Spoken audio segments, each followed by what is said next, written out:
I recently saw an article claiming that Americans rated themselves the unhappiest they've ever been. Typically, I don't listen to mainstream media, but this might be one time they're actually right. And I'm someone who left the United States 11 years ago and have lived in 7 different countries since then. So I wanted to make this video because I have a bit of a unique perspective as I can compare the US to many other countries around the world and give my opinion on why I think so many Americans are unhappy right now. But the irony is, objectively, life has never been better in terms of the luxuries and amenities that we have. 100 years ago and beyond, no king ever had a hot shower, air conditioning, a smartphone, Netflix. They didn't have the ability to fly anywhere they wanted to in the world.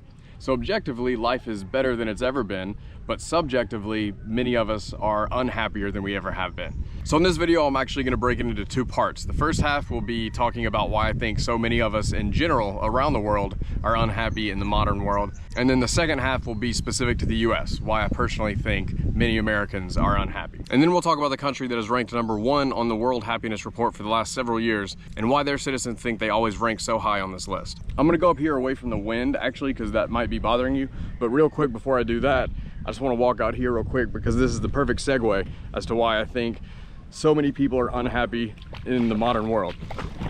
This is how humans are supposed to live their life. For thousands of years, humans lived outside, exercising, hunting, gathering, farming.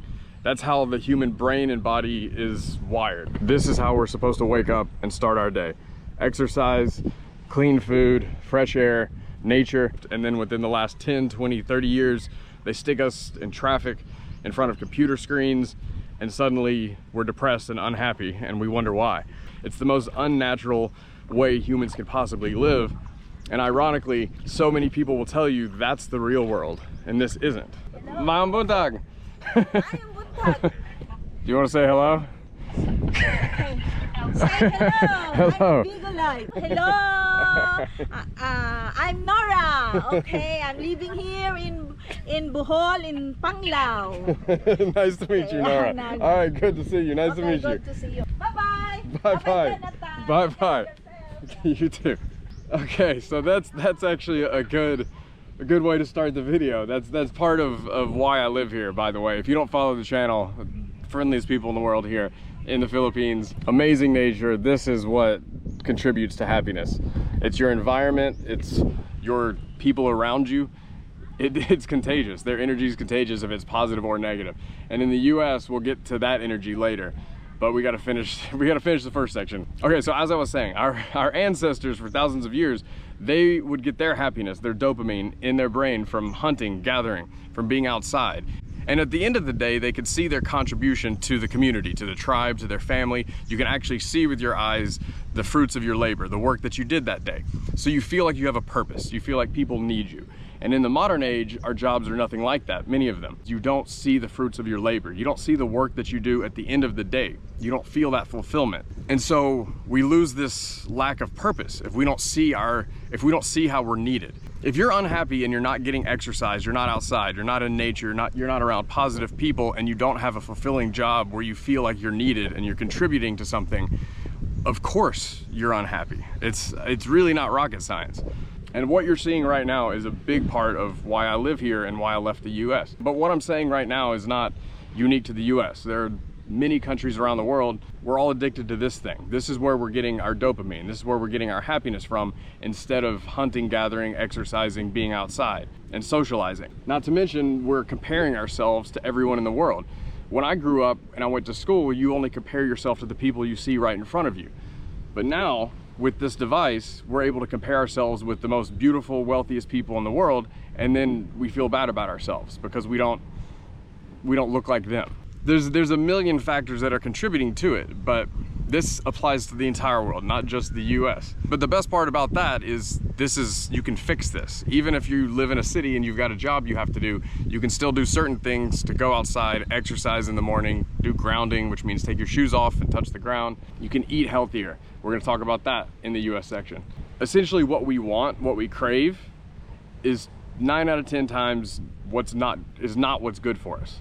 We're a pleasure-seeking people, species, and the corporations have figured out how to use that to turn a profit. The corporations will intentionally get us addicted to entertainment, to food, whatever it is, and they'll use that against us to turn a profit to the detriment of our mental health and our physical health. All right, now for the American section. There's a lot to unpack, but I'll do my best. This is gonna be a lot, but essentially, in my view, we are a deeply divided, highly political, fast-paced, competitive, independent consumer culture, struggling with the highest healthcare costs in the entire world, wages that aren't keeping up with rising costs, a substance abuse epidemic, an obesity epidemic, and all of these negative extremes are being highlighted by the mainstream media, the social media, telling us who to blame for these problems, which is further driving the tension and division in the country. It's a difficult environment to be happy in. I hate making negative videos like this, just listing off negatives about the US. It's such an amazing country with so much potential, but we got some problems. So I'm gonna delve into each of these sections and try to not make it just a list of negatives. We'll try to find some solutions in it as well, so it's not all doom and gloom. First thing on the list, number one, the American dream. From what I've seen, the American dream they've sold us doesn't seem to work anymore, at least not in the way it used to. I keep hearing from people who did what they were told would work. They got the good grades, went to college, got the degree, got the job, did everything they were told they were supposed to do, but now the wages aren't keeping up with the cost of living. And then how many Americans do you know who are stuck in a job that they don't want, an unfulfilling job they don't want, just because of the healthcare benefits?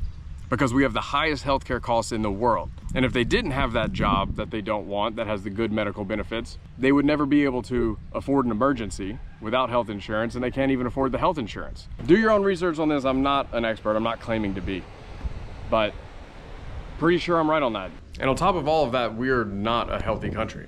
I want to show you something real quick and then we'll head back to the beach. But it turns out that this is not your fault that you can't quit eating these things.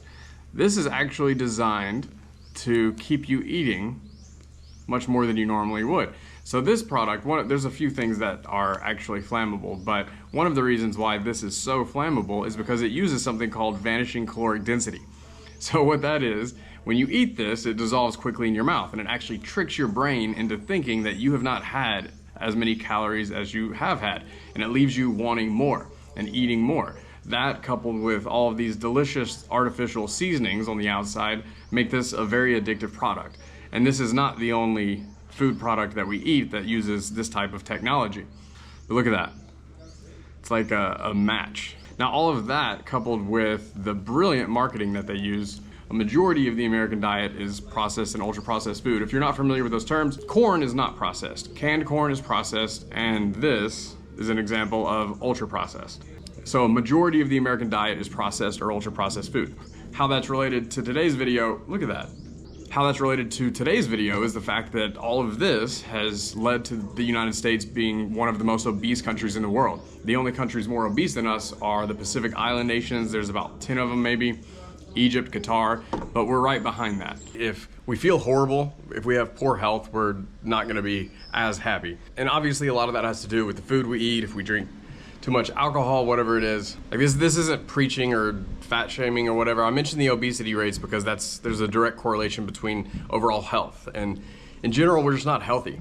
And we start at a young age. You go to Japan and they start eating healthy food at a young age. They teach their kids to eat healthy food. You go to 7-Eleven in Japan. This is really cool. You can get amazing food at a 7-Eleven in Japan. I always get these hard-boiled eggs that are pre-cooked. It's just easy to eat healthy there. The food tastes cleaner. But in the US, when we're kids, we learn to eat junk food from a young age. We eat the packaged food, the fast food. It's honestly part of our culture. Our food's delicious, but it doesn't taste natural. It tastes like something's in there that makes you eat more of it. And I do think health contributes to happiness. And it's actually pretty shocking to learn about the deceptive labeling tactics that they use in American grocery stores to trick people into thinking that it's a healthy food when actually it's junk food that they're buying. Another thing that is a big contributing factor without a doubt is the loneliness. I've talked about this in another video, but America is a very independent culture. We have to leave the house at age 18. Here in the Philippines, all over Asia, all over Central and South America, the cultures are much more family oriented. Here, if you've got a son or a daughter and you need to go to work, then probably your brother, sister, aunt, uncle, cousin, grandparents are gonna help you take care of the kid. They hang out together, they party together. A lot of cultures are much more family oriented than the US, and so we have this loneliness epidemic. Mom, buntag. Are you putting the sea urchins in there? Yeah. Oh, okay, so you sell them, okay. Salamat.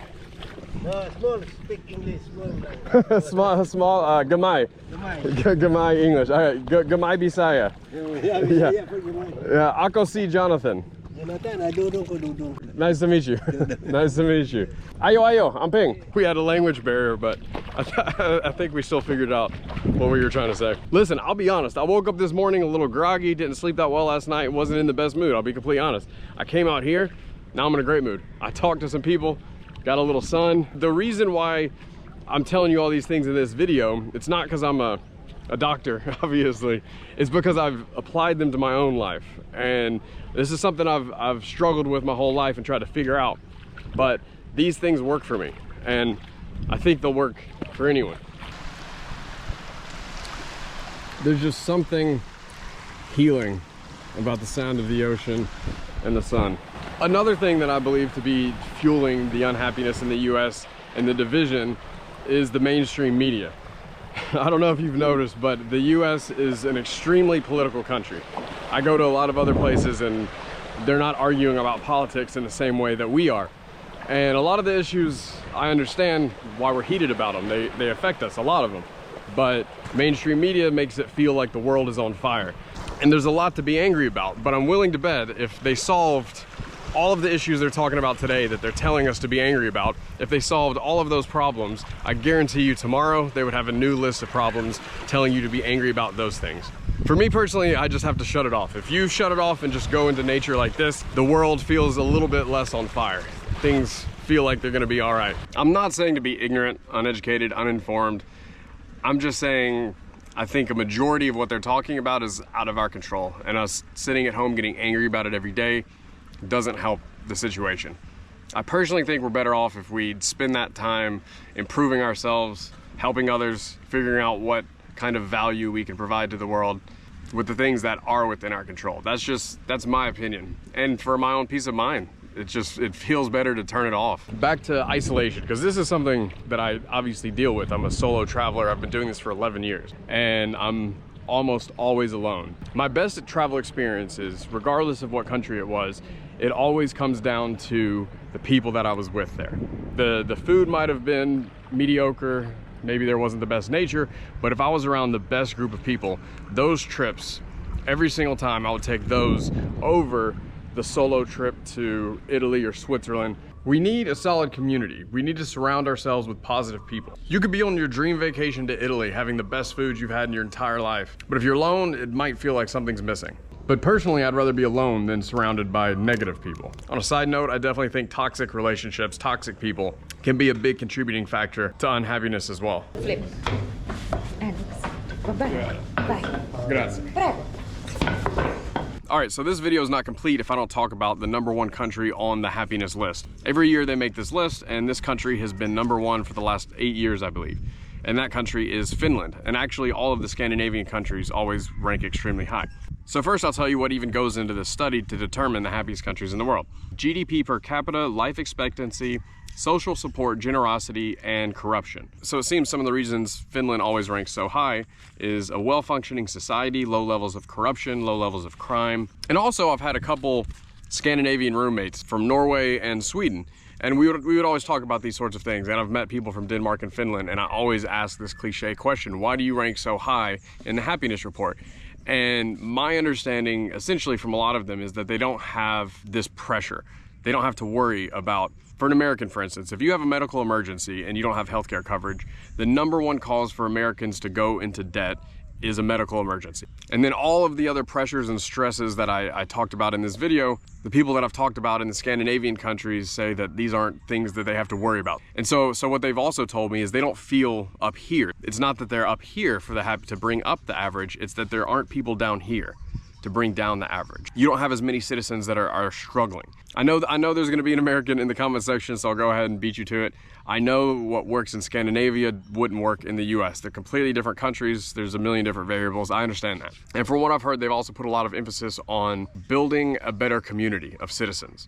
So Norway, for instance, their prison system, from my understanding, they actually teach them skills that they can use when they get out of prison. So when they're actually in prison, they really are teaching them skills and training them to be a functional member of society when they get out of prison. I think they invest a lot in the education in their citizens. In Finland, I think a vast majority of people have a bachelor's degree. So they put a lot of emphasis on ensuring that their citizens are good contributing members to society and they take care of their citizens. I know that doesn't translate to the United States. I understand it's a vastly different country. I'm just telling you what I've heard works there. It seems to be safe, clean, and they don't have as many things to worry about. Oh, I don't like making political videos. I really don't. But I can't keep my head in the sand. I can't just ignore all of this stuff. When I look at the statistics of my country and we are at the extreme in so many different categories, something's wrong. And so what I do, obviously, is I choose to live somewhere where I have access to nature, a low cost of living country, a friendly country, or safer country. I intentionally seek these things out.